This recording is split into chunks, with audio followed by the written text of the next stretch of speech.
Assalamualaikum warahmatullahi wabarakatuh. Selamat siang mahasiswa semuanya, khususnya untuk semester 4 ya. Terima kasih atas waktu yang telah diberikan kepada saya. Nah, untuk hari ini, siang ini saya akan melakukan bedah buku ya. Bedah buku untuk siang hari ini dengan judul buku Asuhan Kebidanan Patologi Modul Praktikum ya.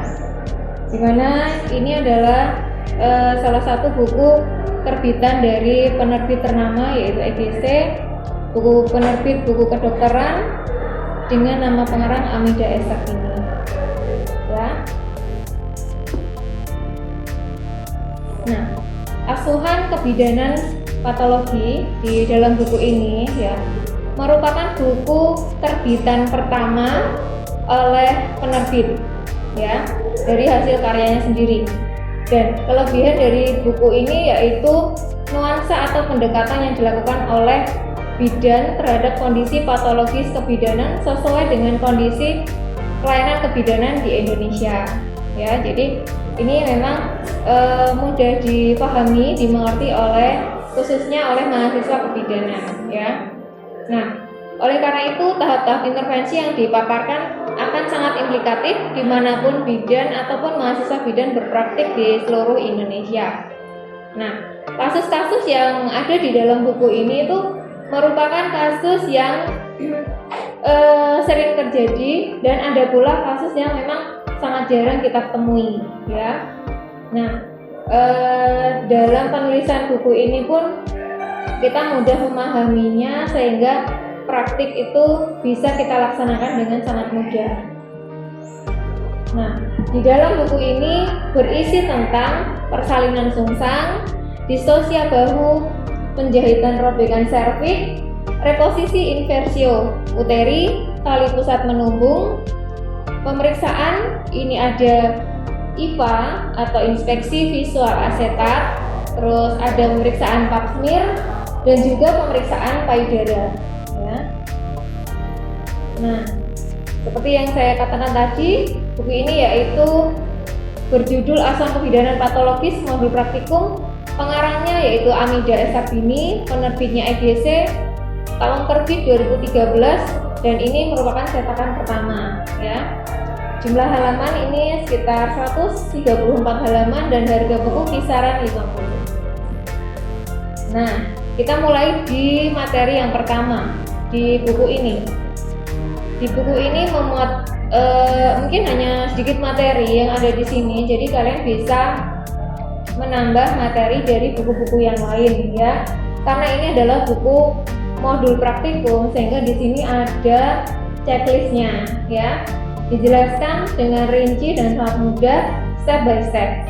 Nah, untuk materinya yaitu persalinan sungsang ini tingkat morbiditas dan tingkat mortalitas ibu dan bayinya itu lebih besar dibandingkan dengan persalinan presentasi kepala. Nah, kalau presentasi kepala, setelah kepala dilahirkan itu kan dengan sendirinya seluruh badan akan mengikuti. Nah, berbeda dengan presentasi bokong. Nah, jika dengan presentasi bokong, bagian-bagian yang bayi ini yang lebih besar itu kurang tertekan sehingga secara berturut-turut akan dilahirkan. Jadi kalau sungsang itu kan ada jenisnya letak bokong ya, kemudian ada letak kaki, sehingga itu yang lahir duluan itu adalah bagian-bagian yang besarnya bayi ya. Kalau letak kepala yang lahir apanya duluan? Ubun-ubun ya. Jadi bagian terkecil janin yang lahir duluan. Nah, di dalam checklist ini dijelaskan juga persalinan itu dengan teknik bra ya. Ada yang sudah tahu teknik bra? Belum. Kemudian pertolongan persalinan manual aid ya. Manual aid itu ada 3. Ada cara klasik yaitu melahirkan bahu belakang terlebih dahulu. Kemudian ada cara Muller, mengeluarkan bahu depan terlebih dahulu. Kemudian ada cara Lopset. Kalau Lopset itu adalah perpaduan ya. Nah, ini adalah perbedaan dari letak kepala dan juga letak sungsang ya. Ini ada complete brace ya, jadi letak bokong murni, hanya bokongnya saja ya. Kemudian incomplete brace itu ada silang ya, kaki sama bokong. Kemudian front brace itu adalah letak kaki ya, bokongnya ini agak ini.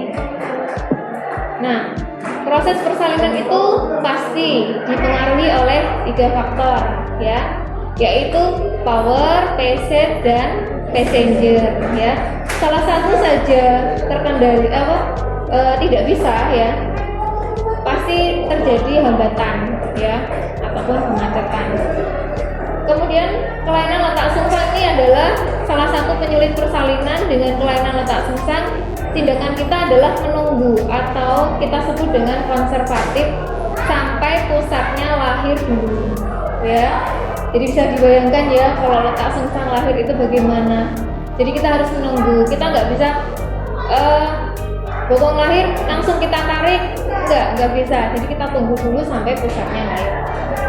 Kemudian apabila tidak ada kemajuan persalinan, sedangkan bayi letak sungsang itu harus lahir dalam waktu 8 menit ya, maka untuk membantu mengeluarkannya menggunakan teknik manual aid gitu ya.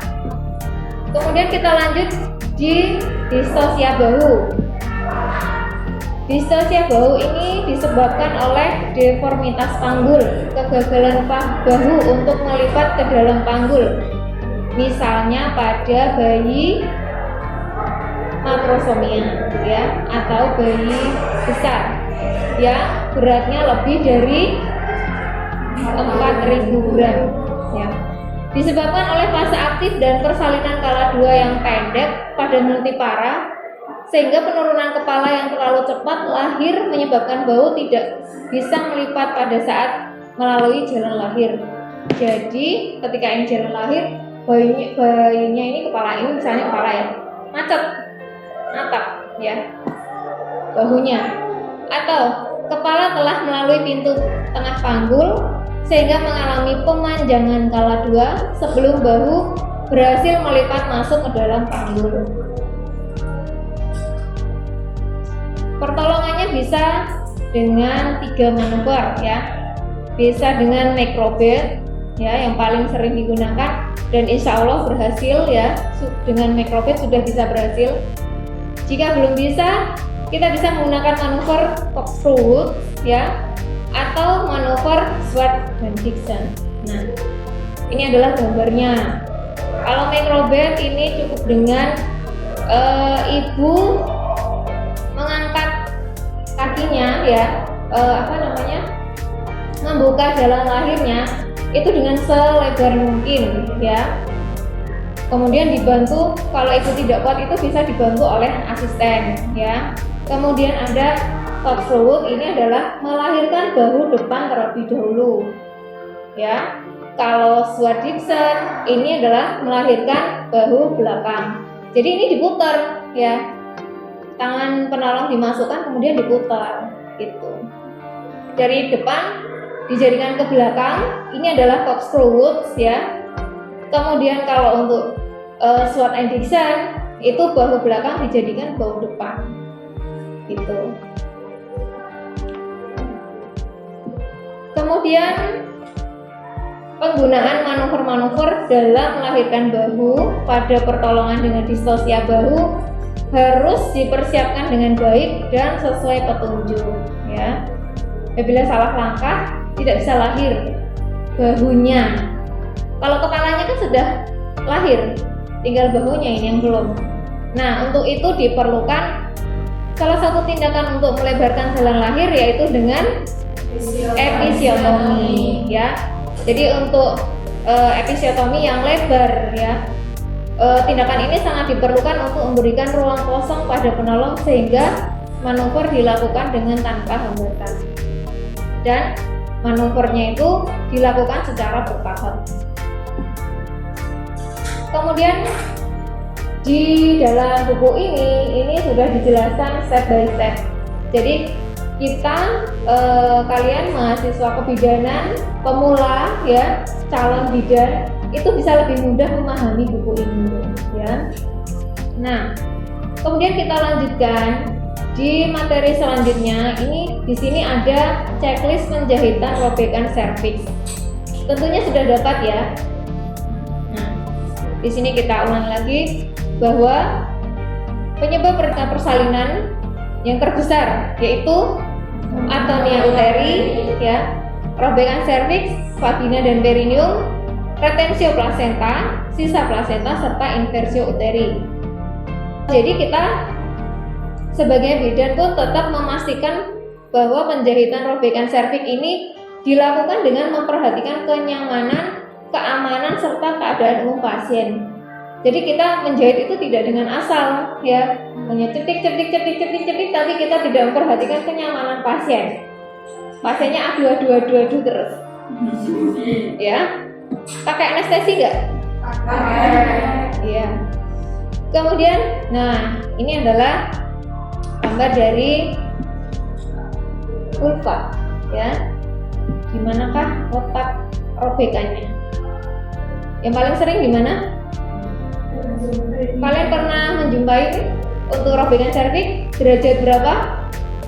2, 1, 2, 1, 2, 3, 4 boleh dilakukan penjahitan? Harus dilakukan rujukan. Iya, karena kita tidak bisa ya. Nah, kalau sampai ke derajat 4 ini sampai ke manut ya. Oleh karena itu bidan dilarang ya, karena ini bukan wewenang bidan untuk melakukan penjahitan sampai derajat 4 ini ya. Nah, ini adalah gambar lebarnya robekan serviks mulai dari derajat 1, 2, 3 sampai 4. Nah, kita bisa lihat derajat 4 itu mulai dari mukosa vagina, korset posterior, kulit perineum, otot perineum, otot sphincter ani, dan dinding rektum anterior. Jadi sudah sampai sphincter ani sampai ke rektum. Jadi robeknya sampai ke rektum. Gitu. Nah, dan di sini pun juga sudah dijelaskan step by step. Tapi hanya yang wewenangnya bidan yang dijelaskan ya. Untuk yang derajatnya yang 3, 4 itu tidak. Nah, kemudian ini ada materi selanjutnya yaitu reposisi inversio uterus. Definisinya yaitu fundus uterinya masuk ke dalam akuk uteri. Insidennya 1:5.000 bahkan sampai 20.000 persalinan. Jadi memang sangat jarang sekali terjadi. Ya, tapi kita sebagai bidan tetap harus waspada ya dan melakukan manajemen aktif kala 3 dengan baik. Klasifikasinya ada incomplete dan complete. Etiologinya yaitu memang terletak pada tidak diketahui secara pasti dan juga kesalahan dalam memimpin kala 3. Kalau kala 3 apa? Melahirkan placenta ya. Dan tindakan ini pun harus dengan memperhatikan kenyamanan pasien. Nah, ini adalah gambar dari inversio uteri. Jadi ini uterusnya ini turun, ya. Harusnya uterus ada di mana? Di atas, ya. Dan ini dia turun sehingga kita mereposisi. Dan ini tidak dilakukan oleh bidan, ya, dilakukan oleh dokter. Ini tangan kita harus dimasukkan situ, kemudian untuk mengembalikan uterusnya ke tempat semula. Ya. Kemudian ada materi selanjutnya yaitu tali pusat menumbung.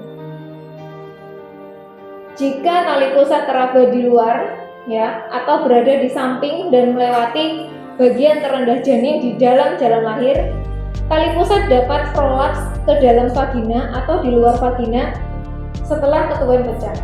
Jadi setelah ketuban pecah itu tali pusatnya itu keluar. Yang keluar duluan adalah tali pusat, bukan bayinya. Gimana jika yang keluar adalah tali pusatnya dulu? tentu proses persalinan terhambat ya, karena ada kejadian kondisi patologis pada pasien. Insidensi dari kejadian ini yaitu 1/200 kelahiran. Kasus terbanyak pada letak lintang ya. Nah, ini adalah gambar dari tali pusat menumbung. Jadi tali pusatnya kejepit. Kalau kita mau melahirkan kepala dulu, nggak bisa ya, karena sudah ada tali pusat di pinggir kanan kiri atau atas bawah gitu ya. Kalau kepalanya lahir, otomatis tali pusatnya itu terjepit. Kalau terjepit gimana?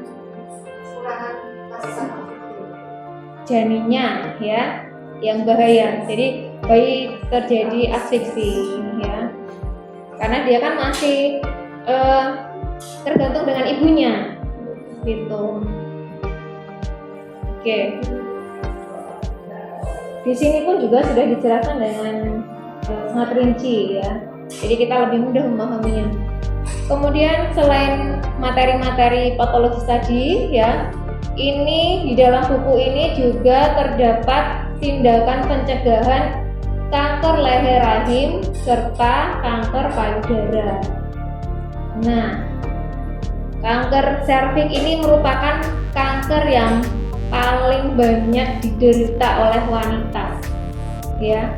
Jadi menempati urutan kedua setelah kanker payudara ya. Angka kematiannya mencapai 44% di antara seluruh kematian akibat kanker ginekologis. Nah, dengan adanya tindakan pencegahan ini ya, programnya itu bisa menurunkan kematian akibat kanker leher rahim serta kanker payudara. Nah, tindakan pencegahannya apa aja? Ada pap smear ya. Ini adalah tindakan untuk mendeteksi kelainan yang terjadi pada sel-sel leher rahim. Nah, caranya begini ya. Kita melakukan pemeriksaan ini, diinspeksi terlebih dahulu, kemudian uterusnya porsio ya. Porsionya diambil untuk cairannya ya, kemudian ditaruh menggunakan spatula air, kemudian ditaruh di dalam objek gelas dan dilakukan pemeriksaan oleh laboratorium ya. Jadi untuk mendeteksi adanya kanker leher rahim. Selain itu juga ada IVA ya. IVA ini adalah suatu pemeriksaan ketika mengamati serviks secara langsung dengan mata telanjang setelah pemberian asam asetat 3-5% ya. Pemeriksaan ini praktis dan mudah dikerjakan. Nah, di sini juga sudah ada ya. Jadi kita itu lebih mudah mempelajarinya karena bidan itu di puskesmas ya, itu bisa langsung melaksanakan IVA ya, langsung di situ, dan hasilnya pun bisa keluar langsung di situ juga. Kalau vaksin itu kan menunggu agak lama ya, kalau IVA ini bisa langsung. Nah, jadi saat mengamati ini yang memeriksa itu harus mengenali dulu bagian-bagian dari serviks, yaitu mulai dari ektoserviks, endoserviks, serta sambungan squamolunar dan zona transformasi. Sebelum dilaksanakan pemeriksaan IVA, perlu dilakukan penapisan 4 hal dengan cara inspekulo. Yang pertama mulai dari curiga infeksi, curiga kanker, serviks normal, serviks tidak tampak SSK. Nah, jika IVA positif maka perlu dilakukan rujukan kolposkopi atau krioto. Nah, ini adalah contoh dari IVA test ya. Porsio yang setelah diberikan asam asetat.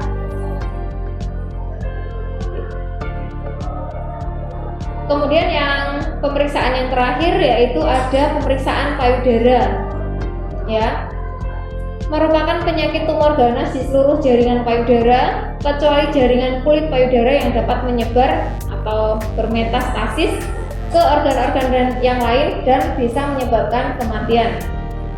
Ya, mohon maaf saya akan menampilkan gambar yang agak serem, ya. Ini adalah kanker payudara, ya. Kalau gambar yang sebelah kanan ini adalah yang dini, ya, yang masih belum terlalu membesar, ya. Nah, kalau yang sebelah sana ini sudah stadium lanjut, ya. Itu adalah kanker payudara. Nah, tenaga kesehatan itu, ya, ataupun kita bisa memberikan pendidikan, ya, KIE kepada ibu-ibu atau remaja putri, ya, untuk melaksanakan deteksi dini, ya. Selain dengan sadari, ya, kalau sadari sudah bisa semua, ya. Nah, sadari bisa dilakukan dengan berdiri di depan cermin atau dengan tiduran, ya. Nah, kalau untuk pemeriksaan klinis ini bisa dilakukan oleh tenaga kesehatan, ya, mulai dari diinspeksi, ya, kemudian dipalpasi, serta dilakukan pemeriksaan kelenjar getah bening. Apabila ditemukan adanya kelainan, harus dilakukan pemeriksaan lanjutan, ya. Oke, dari buku ini saya rasa ini cukup memuat untuk kasus-kasus patologis yang sering terjadi di sini, ya. Dan keunggulannya juga bahasa yang digunakan ini sangat mudah, ya, dipengerti, dipahami oleh kita, serta panduannya rinci sekali, ya, dan urut sistematis. Kalau kekurangannya, buku ini saat kita belajar membuka buku ini masih perlu harus mensinkronkan dengan materi dari buku yang lain, karena di sini adalah tujuannya yaitu modul praktikumnya, ya, sehingga materinya itu sedikit di sini, sehingga saat kita membaca buku ini kita harus mendampingi dengan buku-buku patologis yang lain, ya. Dari sini mungkin ada yang ingin ditanyakan? Dampak atau akibat apa yang terjadi bila bayi mengalami tali pusat menurun? Terima kasih. Saya Polisia Reskaningrum. Saya ingin bertanya yang terkait distosia bahu. Yang manuver yang kedua, Bu, itu cara kerjanya bagaimana? Apakah ada efek sampingnya atau tidak? Dampak dari prolaps ini, ya, atau tali pusat menumbung ini memang sangat berbahaya, ya. Hal yang pertama yang harus kita waspadai, ya, karena ini kan janin belum lahir, sehingga kita harus memantau DJJ-nya janin, ya. Ketika terjadi distres, ya, janinnya distres, oh ada apa ini sebenarnya, janinnya kenapa? Apakah ada kelainan yang lain yang menyertai, atau mungkin saat kita sedang menunggu, ya, menunggu croningnya kepala, ternyata ada sesuatu yang bersinar, ya. Ini kalau tali pusat itu kan memang warnanya bening sekali, ya. Nah, itu kalau sudah terlihat itu dihentikan dulu, ya. Jangan dilanjutkan untuk melahirkan bayinya, ya. Jadi apalagi jika ketubannya sudah pecah. Kalau ketuban belum pecah kan kita nggak tahu, ya, ini kira-kira apakah tali pusatnya lahir duluan atau kepalanya duluan, ya. Jadi kalau sudah yang keluar ketika ketuban pecah dan yang lahir duluan adalah tali pusat langsung memanjang, ya. Untuk para bidan, ya, calon bidan ini jangan melanjutkan untuk pertolongan persalinan, ya. Jadi kita lakukan dulu tindakannya untuk dirujuk, ya. Ini bukan wewenang bidan, ya. Karena kita nggak tahu seberapa panjang tali pusat itu. ada yang pendek, ada yang panjang sekali. Kalau panjang itu kan kita masih bisa terselamatkan ya. Tapi kalau yang tali pusatnya pendek, jadi kita nggak bisa ya.